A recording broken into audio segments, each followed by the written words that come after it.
Hi friends, നമസ്കാരം. ഏത് കാര്യം നേടാനുള്ള സാഹചര്യം നമുക്കുണ്ടാക്കി തരുന്നത് അതിനോടുള്ള ആഗ്രഹമാണ്. ആഗ്രഹിക്കുന്ന കാര്യങ്ങളൊക്കെ നടക്കുമ്പോഴാണല്ലോ നമുക്കൊരു പ്രത്യേക സന്തോഷം തോന്നുന്നത്. ഒരു വ്യക്തിയെ സംബന്ധിച്ച് ഒരു കാര്യം ഇഷ്ടപ്പെടുന്നതിൻ്റെ പിന്നിൽ അല്ലെങ്കിൽ ഒരാളെ ഇഷ്ടപ്പെടുന്നതിൻ്റെ പിന്നിൽ കുറേ കാരണങ്ങളുണ്ട്. ദാമ്പത്യത്തിനകത്താണെങ്കിലും ഒരു സംതൃപ്തി ഉണ്ടാകുക എന്നുള്ളതാണ് ഏറ്റവും പ്രധാനപ്പെട്ട കാര്യം. അതിനുവേണ്ടി ചില കാര്യങ്ങൾ യുക്തിപരമായിട്ട് അല്ലെങ്കിൽ വ്യത്യസ്തമായിട്ടൊക്കെ ചെയ്യേണ്ടതായിട്ടുണ്ട്. അപ്പം ഞാൻ ഇന്ന് പറയുന്നത് ലൈംഗികതയിൽ പങ്കാളികൾക്ക് ചെയ്യാൻ പറ്റുന്ന വ്യത്യസ്തമായ ചില രീതികളെക്കുറിച്ചാണ്. അതിനു മുമ്പ് ഈ ചാനൽ ആദ്യമായിട്ട് കാണുവാണെങ്കിൽ ഒന്ന് ലൈക്ക് ചെയ്യണം, സബ്സ്ക്രൈബ് ചെയ്യണം, ഷെയർ ചെയ്യണം കേട്ടോ. ഇപ്പോൾ ഓരോരുത്തർക്ക് ഓരോ രീതിയോടാണല്ലോ താല്പര്യം. ചിലർക്ക് ചില മെത്തേഡിനോട് ഒരു പ്രത്യേക ഇഷ്ടമുണ്ട്. ഇപ്പോൾ ഏത് വെറൈറ്റി ആണെങ്കിലും അത് ഇഷ്ടപ്പെടുന്ന ഒരു സാഹചര്യം സൃഷ്ടിക്കേണ്ടതായിട്ടുണ്ട്, പ്രത്യേകിച്ചും ശാരീരികമായിട്ടും മാനസികമായിട്ടും. സ്ത്രീ പങ്കാളി മുകളിൽ വരുന്നതിനകത്ത് കുറേ കാര്യങ്ങളുണ്ട്. അപ്പോൾ ഇതിനു മുമ്പ് രണ്ടുപേരും പരസ്പരം ഒന്ന് പാകപ്പെടുത്തിയെടുക്കേണ്ടതായിട്ടുണ്ട്. അപ്പോൾ ഫോർപ്ലേക്ക് വേണ്ടി ചെയ്യുന്ന ചില ക്രിയകൾ നമ്മുടെ സ്വപ്നങ്ങളെയും ഫാൻറ്റസികളെയൊക്കെ തൃപ്തിപ്പെടുത്തുന്ന തരത്തിലുള്ളതായിരിക്കണം. ഇപ്പോൾ സ്ത്രീ ആണെങ്കിലും പുരുഷനാണെങ്കിലും ഒരു കാര്യം വ്യത്യസ്തമായിട്ട് ചെയ്യണമെന്നുണ്ടെങ്കിൽ അതുമായിട്ട് ബന്ധപ്പെട്ട കാര്യങ്ങൾ ആദ്യം ഫാൻറ്റസി കൂടെ പ്രാക്ടീസ് ചെയ്യണം. ചുംബനങ്ങൾ തന്നെ വ്യത്യസ്തമായിട്ട് എത്ര രീതിയിൽ ചെയ്യാം. ചിലതാണെങ്കിൽ എത്ര നാൾ കഴിഞ്ഞാലും നമുക്ക് മറക്കാൻ പറ്റാത്ത ടൈപ്പുണ്ട്. ചിലപ്പോൾ അതിനെക്കുറിച്ച് ഓർക്കുമ്പോൾ തന്നെ ഒരു പ്രത്യേക മൂഡ് വരും. ശരീരവും മനസ്സും ശാന്തമായിട്ടുള്ളൊരവസ്ഥയിൽ, പ്രത്യേകിച്ച് മറ്റ് ടെൻഷനുകളൊന്നും ഇല്ലെങ്കിൽ, ഈ സ്നേഹമുള്ളവർ തമ്മിൽ അല്ലെങ്കിൽ പ്രണയമുള്ളവർ തമ്മിൽ ഈ ഒരു കാര്യം വളരെ രസകരമായിട്ട് ചെയ്യാൻ പറ്റും. പ്രത്യേകിച്ചും ഈ സമയത്ത് നാവ് കൊണ്ട് ചെയ്യുന്ന ചില ക്രിയകൾ. ആദ്യം പുരുഷൻ അവർക്കിഷ്ടമുള്ള പോലെ അവരുടെ ഫാൻറ്റസി അനുസരിച്ച് ചില കാര്യങ്ങൾ ചെയ്യട്ടെ.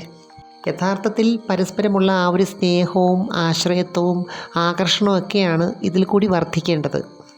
യഥാർത്ഥത്തിൽ നമ്മുടെ ശരീരത്തിൻ്റെയും മനസ്സിൻ്റെയും സ്ട്രെസ്സും ടെൻഷനും ഒക്കെ കുറയ്ക്കാനുള്ള കഴിവ് ഈ ചുംബനങ്ങൾക്കുണ്ട്. അതുപോലെ ആ സമയത്ത് എവിടെ പ്രസ് ചെയ്താലും അവിടെ നന്നായിട്ട് രക്തയോട്ടം വർദ്ധിക്കും. പ്രത്യേകിച്ചും പുരുഷനെ സംബന്ധിച്ച് ടെൻഷനൊന്നുമില്ലാതെ ഒരു റിലാക്സ് മൈൻഡിലിരുന്നെങ്കിൽ മാത്രമേ അവർക്ക് അവരുടെ മനസ്സിനെ നിയന്ത്രിക്കാൻ പറ്റത്തുള്ളൂ. അവരെ സംബന്ധിച്ച് ഇതുമായിട്ട് ബന്ധപ്പെട്ട എല്ലാ കാര്യങ്ങളും നിയന്ത്രിക്കുന്നത് ബ്രെയിൻ സിസ്റ്റമാണ്. അതുപോലെ ഏത് വെറൈറ്റി ചെയ്യണമെങ്കിലും ടൈമിംഗ് ഒരു പ്രധാന ഘടകമാണ്. പങ്കാളി മുകളിൽ വരുന്ന സമയത്ത് വലിയ സ്ട്രെയിൻ ഇല്ലെന്ന് തോന്നുമെങ്കിലും യഥാർത്ഥ ജോലി പുരുഷൻ്റെയാണ്. ഇതിനകത്ത് ഞാനൊരു കാര്യം പറയട്ടെ.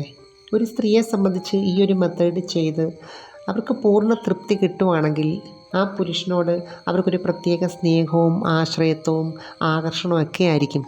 തന്നെയല്ല, അവൻ്റെ പൗരുഷത്തെ അവർ വീണ്ടും ആഗ്രഹിക്കുകയും കൊതിക്കുകയും ഒക്കെ ചെയ്യും. ശരിക്കും പറഞ്ഞാൽ രണ്ടു പേർക്കും ആഗ്രഹം കാണും ഓപ്പോസിറ്റുള്ള ആളിനെ തൃപ്തിപ്പെടുത്തണമെന്ന്.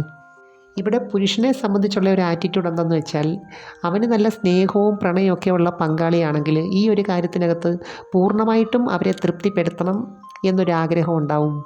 അതിനുവേണ്ടി മനസ്സിനെ പൂർണ്ണമായും നിയന്ത്രിച്ച് അവൻ്റെ കംഫർട്ട് കൂടുതലൊന്നും നോക്കാതെ പല കാര്യങ്ങളും ചെയ്യാറുണ്ട്.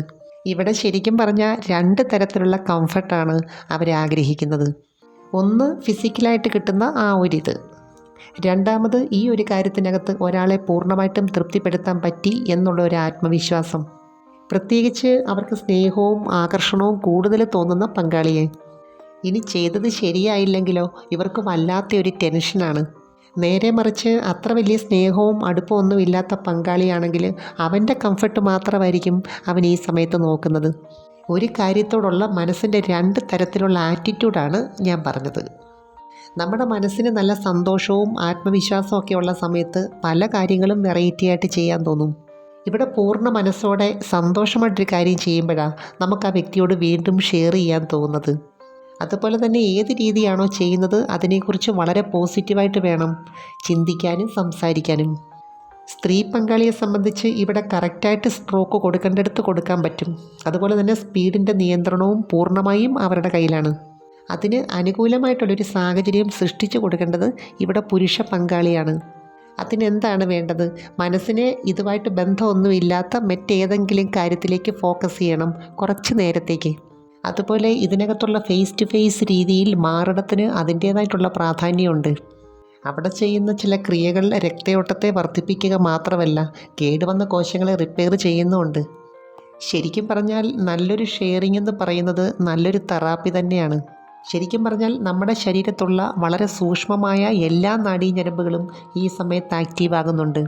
തലച്ചോറിലേക്കുള്ള രക്തയോട്ടം വർദ്ധിപ്പിക്കുന്ന ഏറ്റവും നല്ല എക്സർസൈസും കൂടെ ഇത്. പ്രത്യേകിച്ച് സ്ത്രീകളെ സംബന്ധിച്ച് കാല് മടങ്ങിയിരിക്കുന്നതുകൊണ്ട് ഫേസിലേക്ക് നന്നായിട്ട് ബ്ലഡ് എത്തുന്നുണ്ട്. യഥാർത്ഥത്തിൽ ദാമ്പത്യത്തെ കൂടുതൽ സുന്ദരമാക്കുന്നത് ഏത് കാര്യത്തിലും യുക്തിപരമായിട്ട് പ്രവർത്തിക്കുമ്പോഴാണ്. ഈ മെത്തേഡ് ചെയ്യുന്ന സ്ത്രീകളെ സംബന്ധിച്ച് അവർക്ക് തന്നെ ഒരു ഫ്ലെക്സിബിലിറ്റി ഫീൽ ചെയ്യുന്നുണ്ട്, ഒരു സ്മാർട്ട്നെസ് ഫീൽ ചെയ്യുന്നുണ്ട്. യഥാർത്ഥത്തിൽ ഇതിനകത്ത് ഓരോരുത്തർക്കും ഓരോ ആറ്റിറ്റ്യൂഡാണ്. ചിലരാണെങ്കിൽ ഇതിന് അമിതമായ പ്രാധാന്യം കൊടുക്കുന്നവരുണ്ട്, ചിലരാണെങ്കിൽ ഒട്ടും പ്രാധാന്യം കൊടുക്കാത്തവരും ഉണ്ട്. ഇടയ്ക്കൊക്കെ എല്ലാത്തിൻ്റെ ഒരു മിക്സിംഗ് ഉണ്ടെങ്കിലേ ജീവിതം കൂടുതൽ രസകരമാകത്തുള്ളൂ. എനിവേ, നമുക്ക് മറ്റൊരു വീഡിയോയുമായി വീണ്ടും കാണാം. അപ്പോൾ ചാനൽ സബ്സ്ക്രൈബ് ചെയ്യാൻ മറക്കരുത്, ലൈക്ക് ചെയ്യണം, അയക്കാൻ പറ്റുന്ന കൂട്ടുകാർക്കൊന്ന് അയച്ചു കൊടുക്കണം കേട്ടോ. Thanks for watching. See you next time. By.